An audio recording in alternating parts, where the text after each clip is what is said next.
Hi guys! Welcome again to another LMS vlog episode.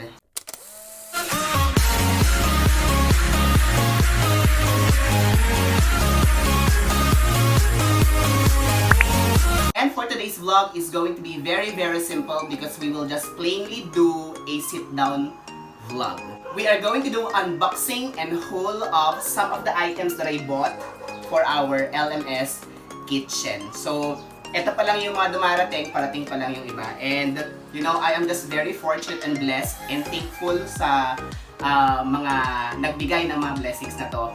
I did not ask for it, so somebody sponsored it. So, maraming salamat and thank you. So, let's start with our unboxing and haul of our LMS kitchen items. And let's start it with this one, the last week.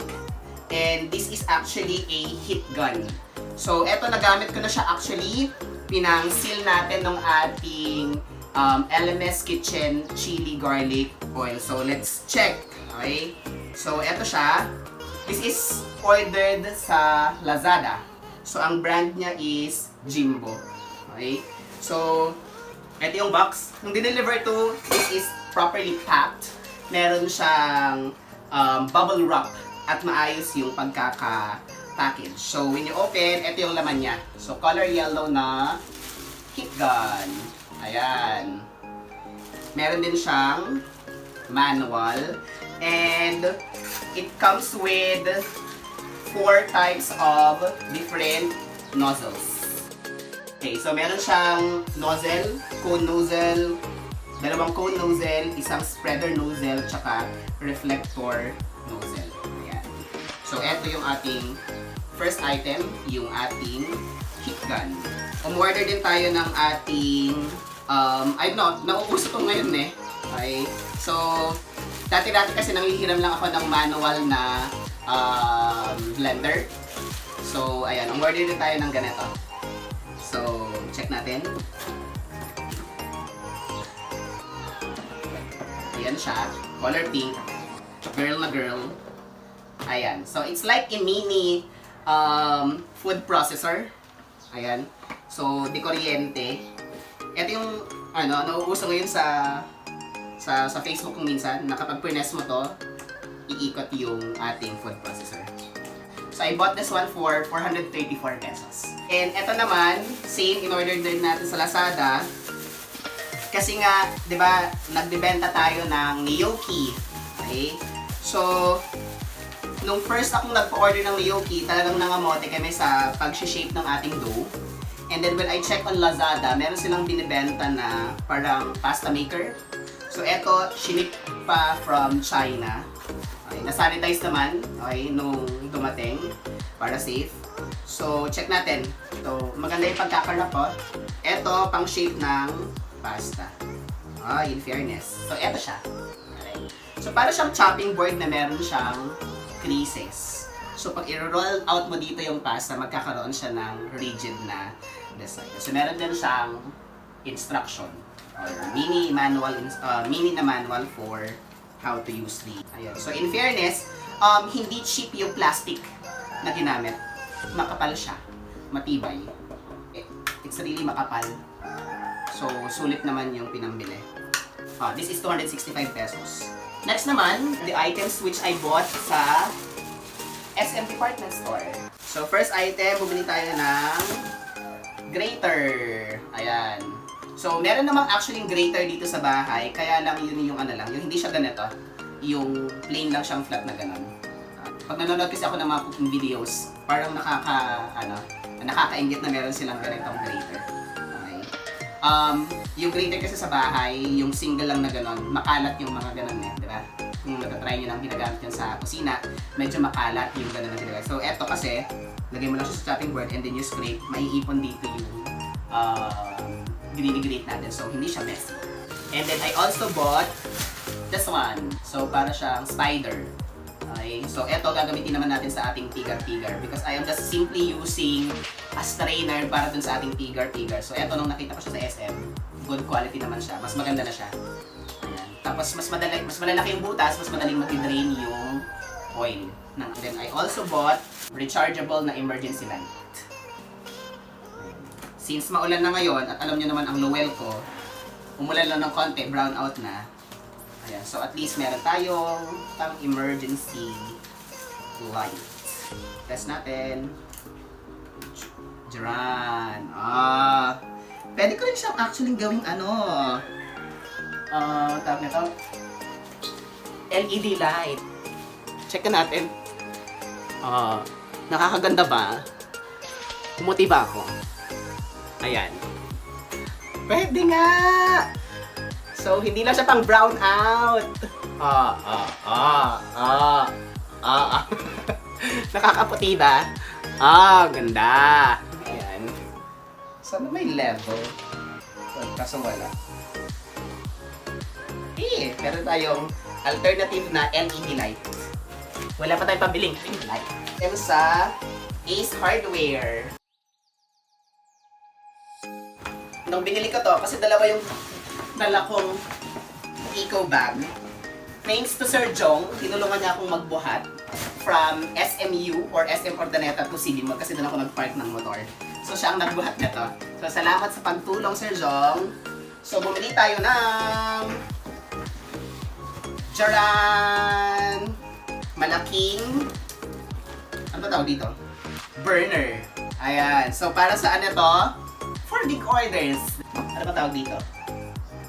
Flexible LPG hose, low pressure. Ayan. So this is 2 meters I think. Ayan, hose. And then, bumili din tayo ng kanyang regulator. And of course, eto. Mabigat siya. Ayan. For big orders. So meron siyang, ayan, tatlong ring. Meron din siyang tatlong adjustable na knob. Several days later. Hi guys, so let us now continue our unboxing vlog. And finally, dumating na sa bahay. Dineliver na kanina itong box na ito. And we will do the unboxing tonight. Maputi ba? Because I'm using the emergency light as our LED. So buksan na natin.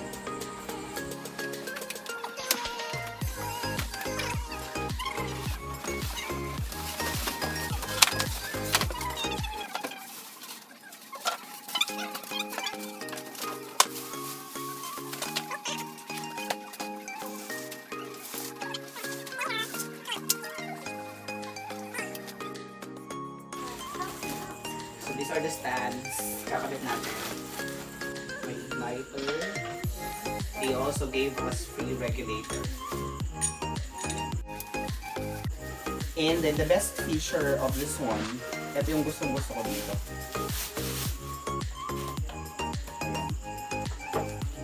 Parang yung material is just like the one which is cast iron.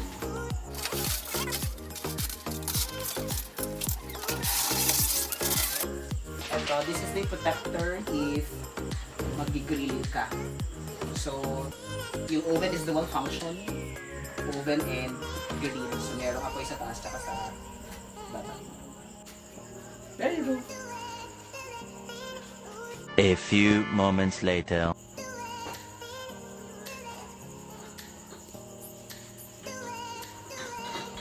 Several days later.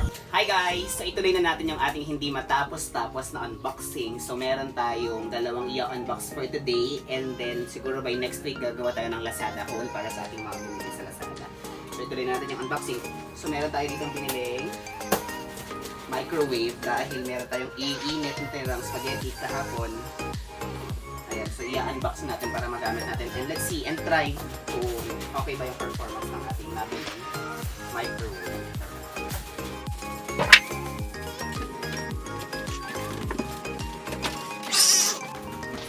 Ayan. So, ito yung ating nabiling microwave. Ang brand na is American Food.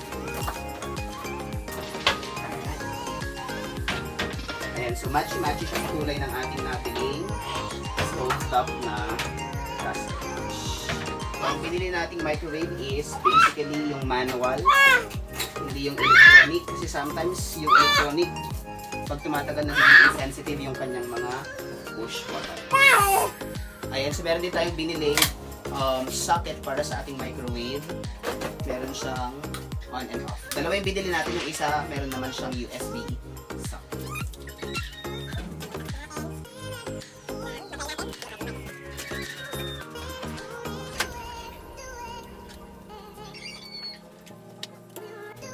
Wow! And so, it's working. Ayan. So, eto yung nabili nating microwave. It's American Home, the #1 microwave in the market. Char!